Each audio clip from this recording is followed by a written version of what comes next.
제가 창원에 있을 때 강영우 박사의 책을 읽었습니다. 지금은 돌아가셨죠.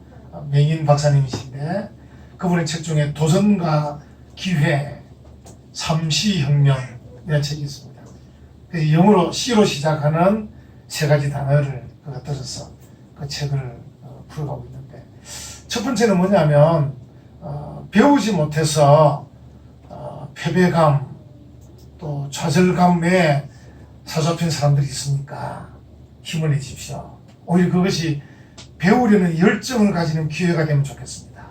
그리고 배워서 발견하는 그 큰 기쁨의 흥분을 누리는 그런 기회가 되면 좋겠습니다. 그래서 실력을 기르십시오. 컴피턴스 이렇게 말씀하셨어요. 굉장하죠. 그리고 우리는 배우지 못했기 때문에 패배감, 좌절감, 절망감에 사로잡혀서 그냥 그렇게 살아가는데, 그 박사님은 오히려 그걸 기회로 삼는다는 거죠. 실력을 기르는 기회로 삼으라, 그런 뜻이죠. 두 번째로는 고난과 절망 중에 있습니까? 고난과 절망 중에 있습니까? 오히려 그 고난과 절망을 당신의 그 성품, 캐릭터를 향상시키는 그런 어떤 기회로 삼으십시오. 이렇게 얘기하는 거예요. 우리는 이제 이 고난과 절망 속에 있으면 사람이 그냥 어떻게 됩니까? 낮아져 버리고 힘이 없어서 또 넘어져서 이렇게 할 건데, 오히려 그것을 자기의 성품을 기르는, 인격을 또 이렇게 변화시키는 그런 기회로 삼으라는 거예요.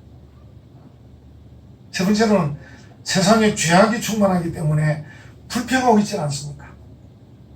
세상에 죄가 많고 불법이 많고 불의가 많고 이런 더러운 세상을 어떻게 살 거냐고 오히려 하나님께 불평하며 살고 있지는 않습니까?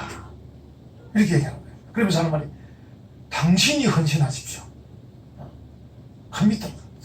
당신이 헌신하십시오. 그래서 당신이 헌신하셔서 이 나라를 천국으로 만드십시오. 이렇게 얘기하는 거예요. 그래서 이제 영어로 C로 시작하는 그 세 가지 컴피턴스, 캐릭터, 커미트먼트 이래가지고 도전과 기회, 삼시혁명 이렇게 이제 제목을 잡아서 책을 쓰셨어요. 그래서 제가 이 책을 이야기하는 이유는 오늘 본문에 맹인 두 사람이 시대는 다른데 혹시 강영호 박사의 책을 읽은 건 아닌가 이런 생각이 들었어요. 여러분 생각해 보세요.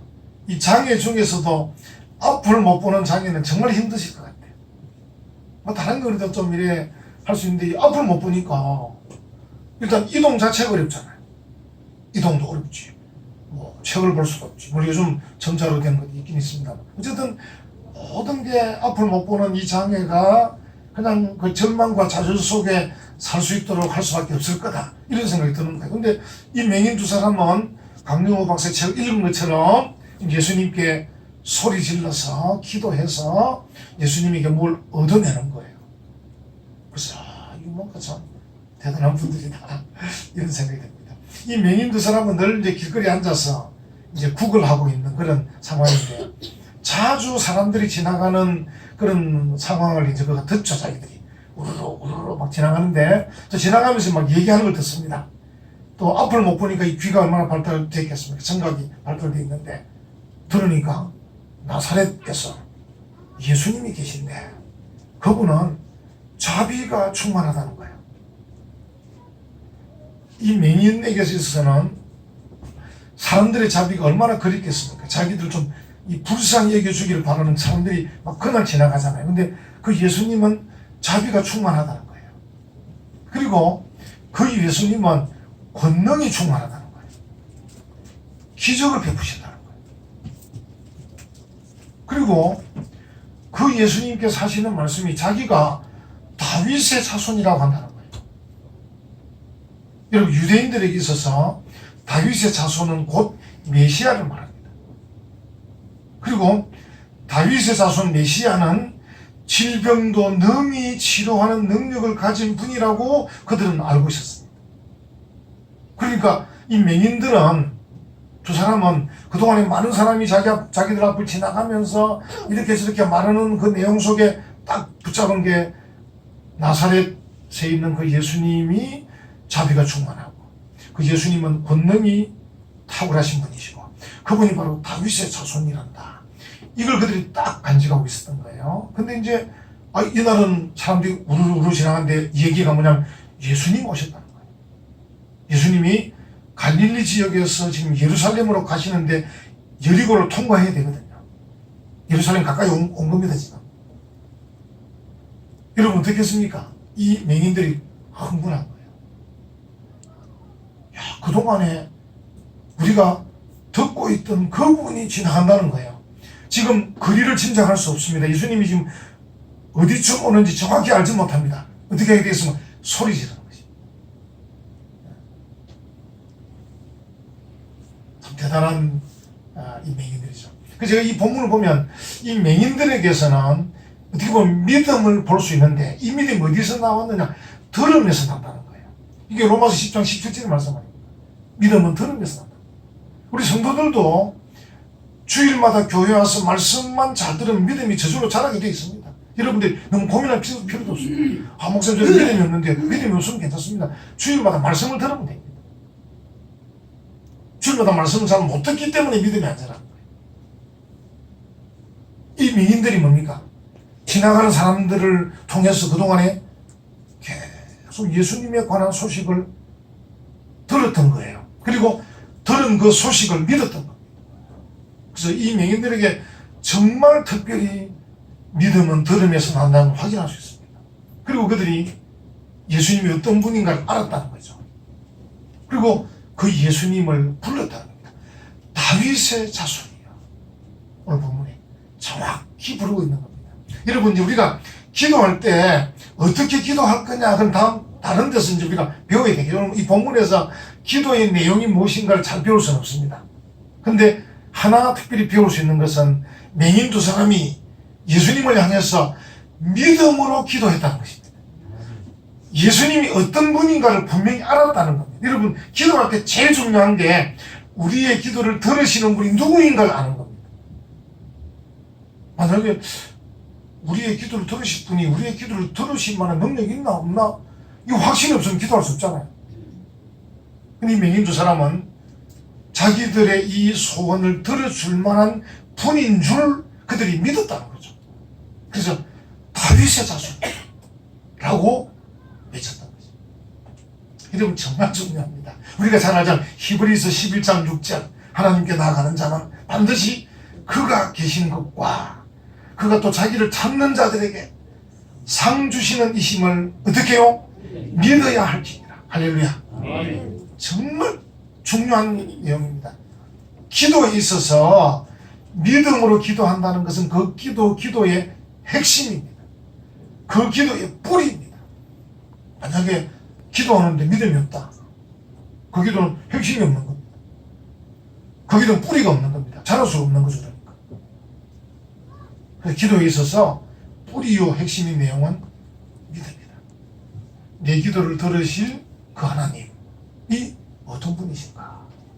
이 맹인 두 사람은 어떻게 보면 성경 공부도 안 했을 것이고 제자 훈련도 안 받았을 것이고 뭐 여러 가지 교회가 하는 훈련을 받지 않았을 건데 지나가는 사람들을 통해서 들은 풍문으로 들은 그 소식들이 그들에게는 믿음이 된 거예요. 하나님 말씀 능력이 있잖아요. 그러니까 지나가는 사람들이 예수님께 들었던 말씀들을 이렇게 던진 그 말씀들이 그에게는 그대로 바뀌었다는 것이죠. 여러분과 제가 인간적 생각을 너무 할 필요가 없습니다. 어떻게 하지? 걱정할 필요 없습니다. 좀 전에 말씀드린 대로 예배만 숙심 충실히 참석하십시오. 우선은 참석하십시오. 그러면 예배 속에 다들 있지 않습니까? 찬송도 부르고 기도도 하고 하나님 말씀도 듣고 다 합니다. 그리고 우리가 정말 진정성 있게 참석하면 성령님께서 역사하십니다. 성령께서 우리 마음 감동하는 오늘의 시대가 무슨 시대입니까? 성령의 시대입니다. 성부 하나님, 성자 예수님, 성령 하나님. 오늘은 성령의 시대고 그리고 우리가 마음만 열면 은혜 받는 은혜의 시대예요. 우리 용기만 가지면 오늘은 교회의 시대입니다. 우리가 담대함만 있으면 오늘은 성도의 시대입니다. 우리가 하나님처럼 예수님처럼 나가서 말씀도 전하고 하나님 뜻을 전하고 하나님 사랑을 나눌 수 있는 그런 시대입니다. 얼마나 좋은 시대인지 모릅니다. 이 맹인 두 사람은 기도의 핵심을 다 붙잡았다는 것이죠. 여러분, 이제 기도라는 게 시냇물과 같은 것 같아요. 여러분, 시냇물이 이제 흘러내려가면 중간중간에 돌멩이도 있고 나무가지도 있고 장애물들이 막 있어요. 장애물. 근데 시냇물은 계속 흘러갑니다. 그리고 앞에 좀 막아놓은 것이 있으면 물이 더 뒤에 고입니다. 고였다가 또 탁 뚫고 지나가. 고였다가 뚫고 지나가. 그래서 기도는 시냇물과 같다 이렇게 표현하는 분도 계신데, 지금 이 맹인 두 사람이 이제 믿음으로 소리를 외쳤어요. 우리를 불쌍히 여기소서 다윗의 자손이여 외쳤지만은 사람들이 꾸짖었습니다. 시끄럽다. 잠잠해라. 왜 그렇습니까? 지금 예수님 예루살렘에 빨리 가셔서 더 크고 중요한 일 하셔야 되는데 당신들이 예수님을 불러세우면 어떻게 하겠다는 거냐, 이런 뜻입니다. 그냥 오늘 우리들의 표현으로 말하면, 그래서 시끄럽다, 잠잠해라. 이 이제 맹인 두 사람에게는 이 장애물인 거죠. 만약에 이제 이 분위기로 끝나버리면 예수 지나가 버린 거예요. 왜냐하면 자기들이 가늠할 수가 없잖아요. 예수님 손이 어디 있는지, 발이 어디 있는지 붙잡기도 어렵고, 지금 예수님께 답을 해주셔야 이게 이 대화가 되는 그런 상황인데, 사람들이 분위기가 뭐냐면 시끄럽다. 앞도 못 보는 주제에 떠들기면 떠드냐. 예수님 지금 어떤 분이신데, 큰일 하실 분인데, 이런 분위기라는 거, 이 장애물. 그러니까 이 맹인 두 사람이 기도의 핵심은 붙잡고 있습니다. 그러니까 핵심을 잘 붙잡고 있으니까 장애물이 앞에 닥쳐도 괜찮은 겁니다. 해쳐갈 수 있는 겁니다. 여러분들, 우리가 정말 믿음이 정말 중요한 것 같아요. 믿음. 그래서 이제 종교개혁자들이 뭐라고 외쳤습니까? 오직 믿음. 솔라피데. 오직 믿음. 오직 믿음. 이 믿음이 정말 중요한 핵심입니다. 핵심. 그 믿음 빼면 아무것도 아닌 거죠. 우리가 믿음이 없으면 그 다음에 다른 조건들은 아무것도 아닙니다. 아무것도 아닙니다. 요즘 어떤 분들이 계시냐면 간혹 이제 사랑도 많이 베풀고 이런저런 사회활동도 많이 하시고 좋은 분들이 많이 계셔요.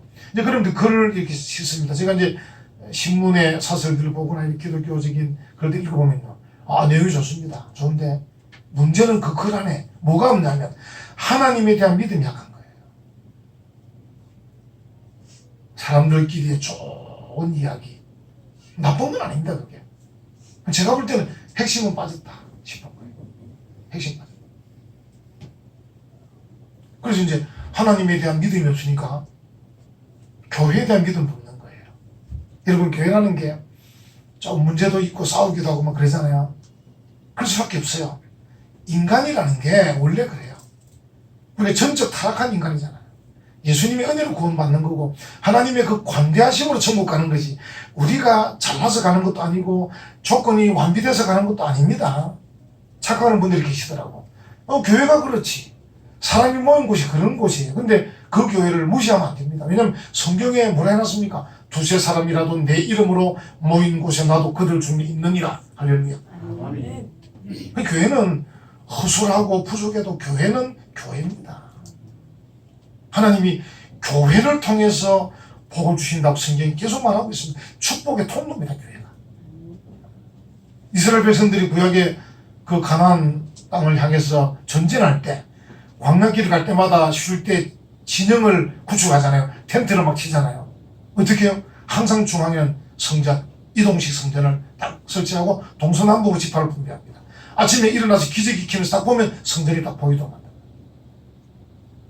광야를 행진하면서 그 어려운 때에도 항상 성전 중심으로 걸어가도록 하나님께서 그렇게 인도하시는 거예요. 그 성전이 그 당시에는 초라한 겁니다. 이동식 성전이니까. 초라해도 성전은 성전인 거죠. 나중에 솔로몬이 지은 화려한 성전이나 그 이동하는 이동식 성전은 같은 것입니다. 하나님이 임재하는 장소가 성전이잖아요. 오늘의 교회도 마찬가지입니다. 두세 사람이 내 이름으로 모인 곳에는 나도 그들 중에 있는다 라고 말씀하셨어요. 근데 이게 이제 핵심이 빠지는 거예요. 성경에 딱 세 가지 중심 있잖아요. 하나님 중심, 말씀 중심, 하나는 뭡니까? 교회 중심. 근데 이런 것들이 빠져 있는 거예요. 좋은 글 속에 빠져 있는 거예요. 근데 이 맹인 두 사람은 예수님이 구세주이심을 믿는 믿음의 핵심, 믿음의 뿌리를 딱 붙잡고 시작하는 거예요. 그러니까 사람들이 아무리 말려도 끄떡 없는 거예요. 믿음이 있으니까. 정말 믿음이 중요한 거예요. 여러분, 믿음의 국회에서 있으면 장애물들을 얼마든지 해체할 수 있습니다. 또 우리가 우리 힘에 붙이면 기다리면 됩니다. 그걸 뭐라 그럽니까? 인내. 성도에게 있어서 정말 중요한 덕목이 인내입니다. 인내. 믿음만 있어 중요한 게, 믿음이 핵심이지만 인내가 딱 덧붙여줘야 돼요.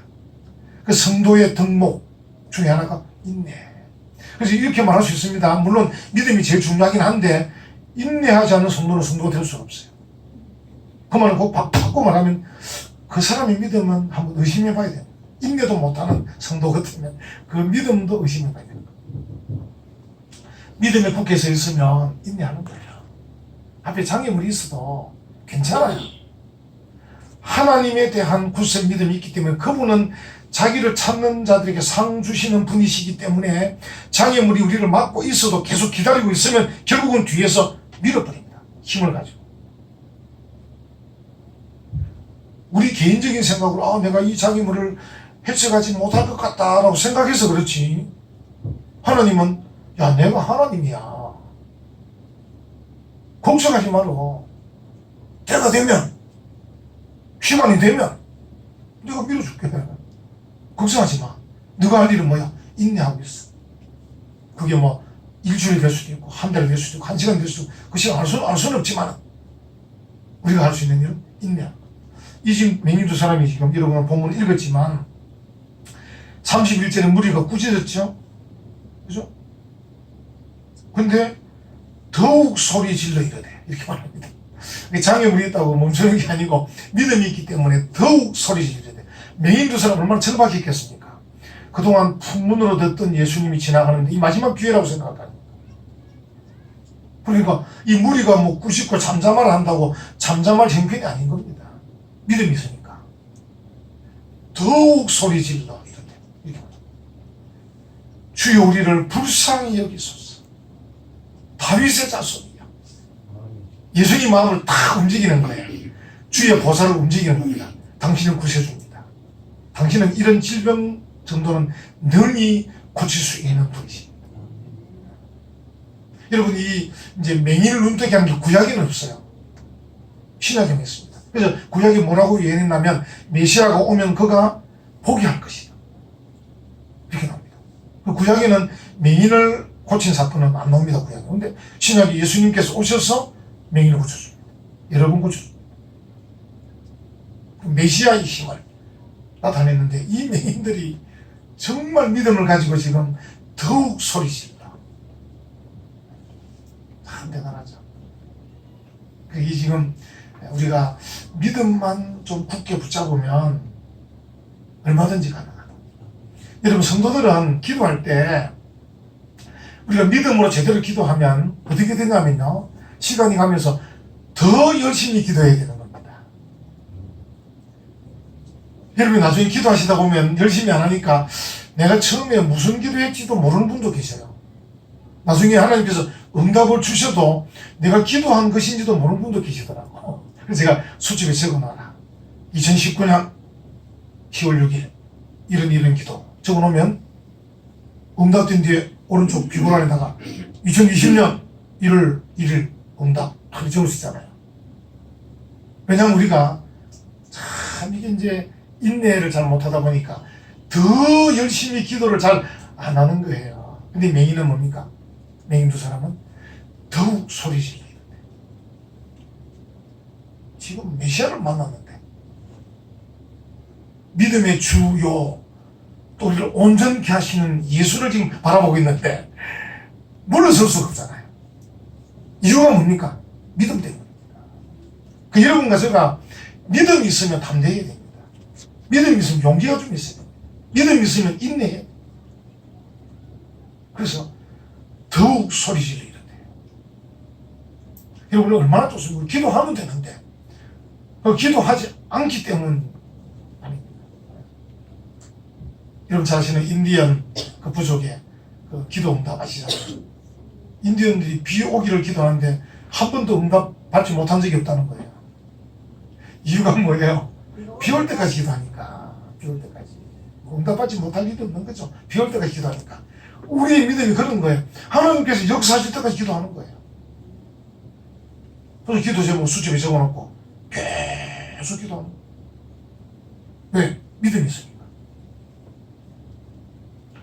이 지금 맹인들이 예수님에게 이제 예수님께서 드디어 움직이셔가지고 32절 예수께서 머물러 서서 그들을 불러 이르시되 너희에게 무엇을 하여 주기를 원하느냐. 이 믿음의 기도 인내하면서 끝까지 기도하니까 예수님께서 말씀하시는 거죠. 야, 너희들의 기도 내용이 뭐야?